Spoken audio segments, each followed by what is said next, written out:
ಬೆಂಗಳೂರಿನಲ್ಲಿ ನಡೆದಿರೋ ಮರ್ಡರ್ ಬೆಚ್ಚಿ ಬೀಳಿಸ್ತಾ ಇದೆ. ಒಬ್ಬ ಡಾಕ್ಟರ್ ತನ್ನ ಪತ್ನಿಯನ್ನ ಕೊಲೆ ಮಾಡ್ತಾರೆ. ಪತ್ನಿ ಕೂಡ ಡಾಕ್ಟರ್. ಬಹಳ ತಿಂಗಳುಗಳವರೆಗೂ ಕೂಡ ಇದು ಕೊಲೆ ಅನ್ನೋದು ಗೊತ್ತೇ ಆಗಿರಲಿಲ್ಲ. ಅಂತ ಮಾಸ್ಟರ್ ಪ್ಲಾನ್ ಅನ್ನ ಮಾಡಿರ್ತಾರೆ ಈ ವೈದ್ಯ. ಬಟ್ ಪತ್ನಿಯನ್ನ ಕೊಲೆ ಮಾಡಿರೋದು ಯಾಕೆ? ಪತ್ನಿಯ ಆರೋಗ್ಯ ಸರಿ ಇಲ್ಲ ಅಂತ. ಇರುವೊಂದು ಕಾರಣನ. 6 ತಿಂಗಳಾಗುತ್ತೆ. 6 ತಿಂಗಳ ನಂತರ ಕೊಲೆ ವಿಚಾರ ಬಯಲಾಗುತ್ತೆ. ಸಾಮಾನ್ಯ ಸಾವಲ್ಲ, ಇದು ಕೊಲೆ ಅನ್ನೋದು ಗೊತ್ತಾಗುತ್ತೆ. ವಿಕ್ಟೋರಿಯಾ ಆಸ್ಪತ್ರೆಯಲ್ಲಿ ಕೃತಿಕಾ ಕೆಲಸ ಮಾಡ್ತಾ ಇರ್ತಾರೆ. ತನ್ನ ಈ ಡಾಕ್ಟರ್ ಬುದ್ಧಿಯನ್ನ ಬಳಸಿ ಪತಿ ಕೊಲೆ ಮಾಡ್ತಾನೆ. ನ್ಯಾಚುರಲ್ ಡೆತ್ ಅಂತ ನಂಬೋ ರೀತಿಯಾಗಿ ಕೊಲೆ ಮಾಡ್ತಾನೆ. ಬಟ್ ಇದೆಲ್ಲ ರಹಸ್ಯ ಬಯಲಾಗಿದ್ದು FSL ರಿಪೋರ್ಟ್ ಬಂದಾಗ ತಕ್ಷಣವೇ ಕಾಕಿ ಕೇಸ್ ದಾಖಲಿಸಿಕೊಂಡು ಆರೋಪಿ ಡಾಕ್ಟರ್ ಮಹೇಂದ್ರ ರೆಡ್ಡಿಯನ್ನ ಅರೆಸ್ಟ್ ಮಾಡಿದ್ದಾರೆ. 6 ತಿಂಗಳು ಹೋಗಿದೆ ನೋಡಿ. ಕುಟುಂಬಸ್ಥರಿಗೂ ಅನುಮಾನ ಬಂದಿಲ್ಲ. ಯಾರೂ ಕೇಸ್ ಕೊಟ್ಟಿಲ್ಲ, ದೂರನ್ನ ಕೊಟ್ಟಿರಲಿಲ್ಲ. ಕಾರಣ ಎಲ್ಲರೂ ಇದು ನ್ಯಾಚುರಲ್ ಡೆತ್ ಅಂತಾನೆ ಅಂದ್ಕೊಂಡಿದ್ರು. ಪತ್ನಿಯ ಆರೋಗ್ಯ ಸರಿ ಇಲ್ಲ ಅಂತ ವೈದ್ಯಕೀಯ ಬುದ್ಧಿ ಬಳಸಿ ಡಾಕ್ಟರ್ ಪತಿ ಪತ್ನಿಯನ್ನ ಕೊಲೆ ಮಾಡ್ತಾನೆ. ಪ್ರತಿನಿಧಿ ಪ್ರಜ್ವಲ್ ಇದಕ್ಕೆ ಸಂಬಂಧಪಟ್ಟಾಗಿ ಮಾಹಿತಿಯನ್ನ ಕೊಡ್ತಾರೆ. ಪ್ರಜ್ವಲ್, ಕುಟುಂಬಸ್ಥರಿರ್ತಾರೆ, ಯಾರಿಗೂ ಕೂಡ ಅನುಮಾನ ಬಂದಿರ್ಲಿಲ್ವಾ ಅಂತ ಹೇಳಿದ್ರೆ ಗಂಡ ಹೆಂಡತಿ ಜಗಳ ಇದ್ಯಾವುದು ಕೂಡ ನಡೀತಾ ಇರ್ಲಿಲ್ವಾ? ಏನಾಗಿತ್ತು ಅಂತ FSL ರಿಪೋರ್ಟ್ ಬರೋವರೆಗೂ ಕೂಡ ಗೊತ್ತಾಗಿಲ್ಲ ಅಂದ್ರೆ ಪ್ರಜ್ವಲ್?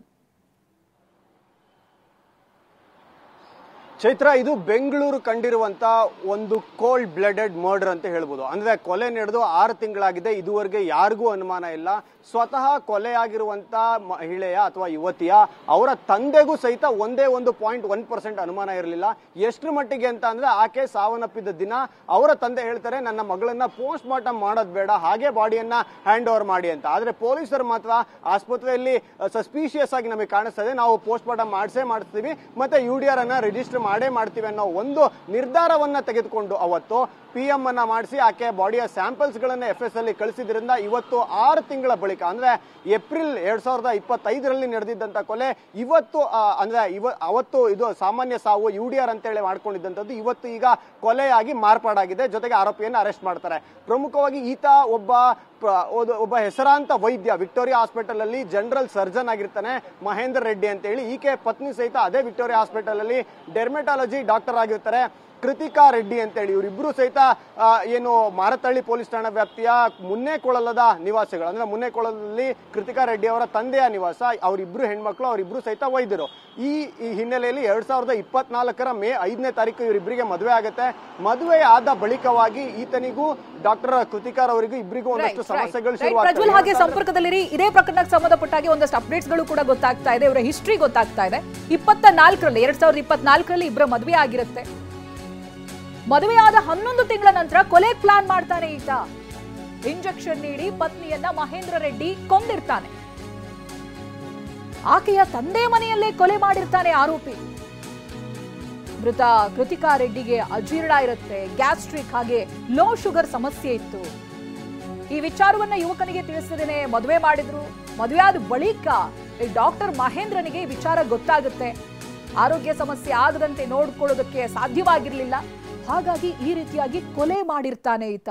ನಿಜಕ್ಕೂ ಶಾಕಿಂಗ್. ಪ್ರಜ್ವಲ್, ನೀವು ಅವಾಗ್ಲೇ ಹೇಳ್ತಾ ಇದ್ರಿ ಹುಡುಗಿ ತಂದೆ ಕೂಡ ಪೋಸ್ಟ್ ಮಾರ್ಟಮ್ ಮಾಡೋದು ಬೇಡ ಅಂತ ಹೇಳಿದ್ರು. ಅಂದ್ರೆ ಆ ಗಂಡಸಿನ ಮೇಲೆ, ಆ ಪತಿ ಮೇಲೆ ಅದೆಷ್ಟು ನಂಬಿಕೆ ಇತ್ತು ಅವರಿಗೆ ಅನ್ನೋದು ಇದರಲ್ಲೇ ಅರ್ಥ ಆಗುತ್ತೆ. ಬಟ್ ಹೆಂಗ್ ಪ್ಲಾನ್ ಮಾಡ್ದ ಈತ ಕೊಲೆಗೆ, ನ್ಯಾಚುರಲ್ ಡೆತ್ ಅಂತ ಬಿಂಬಿಸೋದಕ್ಕೆ ಪ್ರಜ್ವಲ್?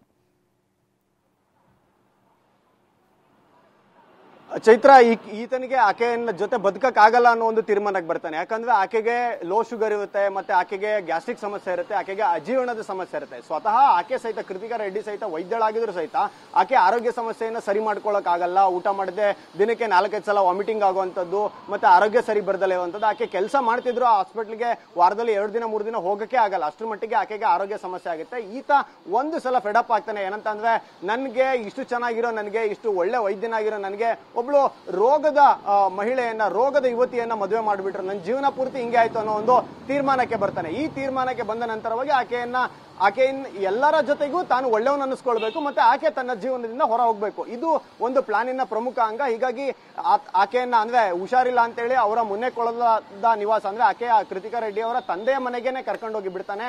ಅಲ್ಲಿ ಇವನೇ ಸ್ವತಃ ಕೃತಿಕಾ ರೆಡ್ಡಿಗೆ ಟ್ರೀಟ್ಮೆಂಟ್ ಅನ್ನ ಕೊಡ್ಲಿಕ್ಕೆ ಶುರು ಮಾಡ್ತಾನೆ.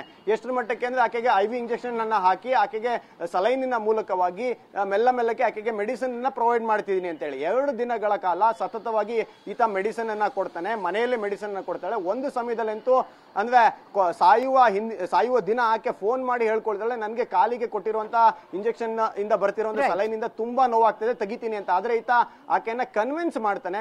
ಕೊನೆಯದಾಗಿ ಈತ ಕೊಟ್ಟಿರುವಂತ ಒಂದು ಮೆಡಿಸಿನ್ ನಿಂದ ಆಕೆ ಹಂತವಾಗಿ ಸಾವನ್ನಪ್ತಾಳೆ. ಆಸ್ಪತ್ರೆಗೆ ಕರೆದುಕೊಂಡು ಹೋದ್ರೂ ಉಳಿಯಲ್ಲ.